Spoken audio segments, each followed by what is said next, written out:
அளவற்ற அருளாளன், நிகரற்ற அன்புடையோன், எல்லாம் வல்ல அல்லாஹுவின் திருப்பெயரை கொண்டு ஆரம்பம் செய்கின்றோம்.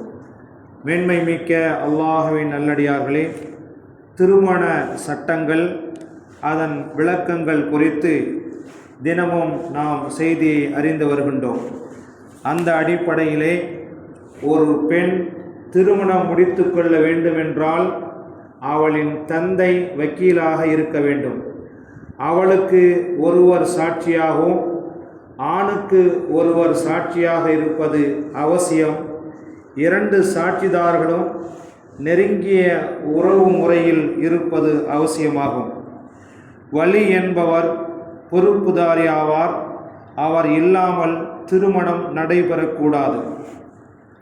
திருமணம் நடைபெறுவதற்கு பொறுப்புதாரி இருந்தும் அவர் ஆணாக இருப்பதும், திருமணம் சம்பந்தப்பட்ட விஷயங்களை அவர் தெரிந்திருப்பதும், எந்த பெண்ணுக்காக ஒருவர் பொறுப்பேற்றுக் கொள்கின்றாரோ அந்த பெண்ணும் அவரும் ஒரே மார்க்கத்தில் ஒன்றுபட்டு இருப்பதும் நிபந்தனையாகும். மேற்கூறப்பட்டவைகளில் ஒன்று இல்லாவிட்டால் அவர் பொறுப்புதாரி என்ற பெயரை பெற முடியாது. ஒரு பெண்ணுடைய தந்தை மற்றவரை விட அவளது திருமண விஷயத்தில் மிகவும் நெருக்கத்தை பெறுகின்றார். ஒரு பெண்ணுடைய தந்தை மற்றவரை விட அவளுக்கு திருமண விஷயத்தில் பொறுப்பேற்றுக் கொள்வதில் முதலிடம் பெறுகின்றார் என்று நபிகள் நாயகம் ஸல்லல்லாஹு அலைஹி வஸல்லம் அவர்கள் கூறக்கூடிய ஹதீஸின் மூலமாக நாம் தெரிந்து கொள்ளலாம். பெண்ணின் அனுமதி இல்லாமல் எந்த திருமணமும் நடைபெறக்கூடாது. ஒரு அனாதை பெண் திருமண விஷயத்தில் அனுமதி கேட்கப்படுவாள். அவள் மௌனமாக இருந்தால் அது அவளது அனுமதியாகும். அவள் மறுத்துவிட்டால் அவளை நிர்பந்தப்படுத்தி திருமணம் செய்து வைப்பது அனுமதி கிடையாது என்று நபிகள் நாயகம் ஸல்லல்லாஹு அலைஹி வஸல்லம் அவர்கள் கூறுகிறார்கள். அல்லாஹுவின் தூதரை சந்தித்த ஒரு கன்னிப்பெண் அவளது தந்தை அவள் வெறுத்த நிலையில் அவளுக்கு திருமணம் செய்து வைத்ததாக கூறிய போது, அல்லாஹுவின் தூதரை சந்தித்த ஒரு கன்னிப்பெண் அவளது தந்தை அவள் வெறுத்த நிலையில் அவளுக்கு திருமணம் செய்து வைத்ததாக கூறிய போது அந்த பெண்ணுக்கு நபி அவர்கள் சலுகை வழங்கினார்கள்.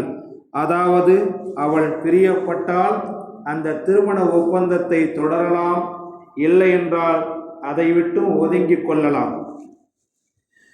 இந்த ஹதீஸினுடைய விளக்கம் என்னவென்றால், திருமணம் செய்து கொள்கின்ற விஷயத்தில் பருவ வயதை அடைந்த ஒரு கன்னி பெண்ணுக்கு அவளுடைய பிரியத்தை மார்க்கம் அங்கீகாரம் செய்கின்றது. திணித்து கொண்டு இவனைத்தான் கட்டிக்கொள்ள வேண்டும் என்ற நிர்பந்தத்தை ஏற்படுத்தாத நிலை இருக்கும்போது, தாய் தந்தையர்கள் பார்த்த மாப்பிள்ளையை மனம் முடித்து கொடுக்கக்கூடிய நேரத்திலே தன் மகளிடம் இந்த கணவனுக்கு நீ சம்மதமா என்று கேட்கும்போது அவள் சம்மதித்தால் திருமணம் நடைபெறுவதற்கு சாத்தியக்கூறுகள் 100% அதிகமாக இருக்கின்றன. அதே நேரத்திலே அவளுக்கு பிரியம் இல்லாத நேரத்திலே அவளை ஒரு விஷயத்தை கொண்டு நிர்பந்தப்படுத்தினால் அவளுக்கு சலுகை வழங்க மார்க்கம் அங்கீகாரம் செய்கின்றது. ஒருவருக்கு குழந்தை பிறந்தால் அந்த குழந்தைக்கு அழகிய பெயர் வைத்து அதற்கு ஒழுக்கத்தை அவர் சொல்லிக் கொடுக்கட்டும். அந்த குழந்தை பருவ வயதை அடைந்தால் அதற்கு திருமணம் செய்து வைக்கட்டும். மாறாக அது பருவ வயதை அடைந்த பின்னரும் அதற்கு அவர் திருமணம் செய்து வைக்காமல் ஒரு பாவத்தை அது செய்துவிட்டால் அந்த பாவத்தின் குற்றம் அதன் தந்தையை சாரும் என்று அல்லாஹுவின் தூதர் ஸல்லல்லாஹு அலைஹி வஸல்லம் அவர்கள் கூறினார்கள்.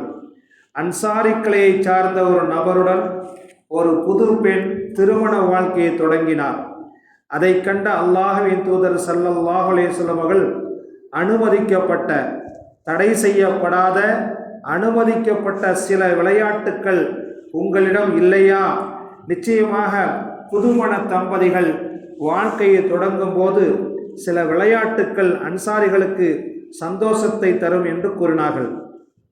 அன்சாரி குடும்பத்தை சார்ந்த ஒருவரை ஒரு பெண் திருமணம் செய்தார்.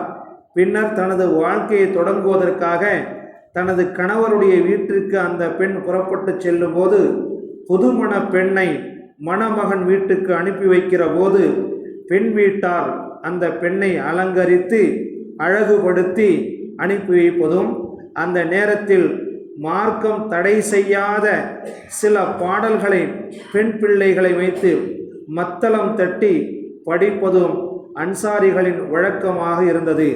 திருமணத்தை கருத்தில் கொண்டு திருமணம் போன்ற சந்தோஷத்தை வெளிப்படுத்தும் இடங்களில் இது போன்ற காரியங்களை செய்வது அன்சாரி தோழர்களுக்கு மகிழ்ச்சியை தருவதால் அல்லாஹ்வின் தூதர் அவ்வாறு கேட்டார்கள்.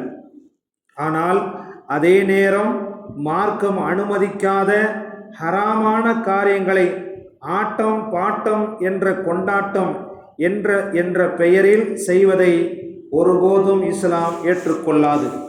மேலும் அல்லாஹ்வின் தூதர் ஸல்லல்லாஹு அலைஹி வஸல்லம் அவர்கள் கூறினார்கள், எந்த ஒரு ஆண் மகனும் தன் சகோதரன் பெண் பேசிய பெண்ணை அவன் திருமணம் முடிக்கிற வரை அல்லது அதை விட்டு விலகும் வரை பெண் பேச வேண்டாம் என்று அல்லாஹ்வின் தூதர் ஸல்லல்லாஹு அலைஹி வஸல்லம் அவர்கள் கூறினார்கள்.